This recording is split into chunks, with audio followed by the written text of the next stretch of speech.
Mobil ambulans membawa jenazah nekat seberangi sungai yang arusnya deras. Video ambulans yang bertarung hidup dan mati saat nekat menyeberangi arus sungai yang deras. Kejadian ambulans yang mengangkut jenazah seberangi sungai terjadi di desa Sanggar Horho, Kecamatan Tangapanda, Ende, Nusa Tenggara Timur pada Rabu 18 Mei kemarin. Tampak dalam video, arus sungai Nangapada sedang deras. Mobil ambulans itu awalnya nampak ragu untuk menyeberangi sungai tersebut.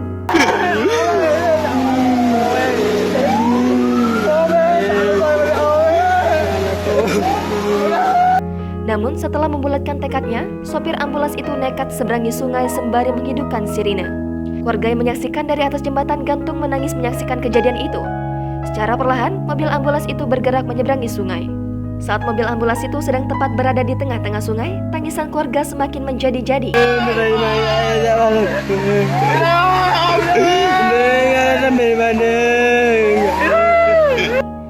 Warga yang menyaksikan berdoa sambil menangis untuk keselamatan sopir ambulans tersebut yang sedang membawa jenazah keluarganya. Berkat kegigihan dan kuatnya tekad sopir ambulans itu, ia berhasil menyeberangi sungai yang arusnya deras dengan selamat. Video berdurasi 1 menit 17 detik itu dibagikan di berbagai media sosial.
Jangan lupa subscribe, share, komen, dan like ya.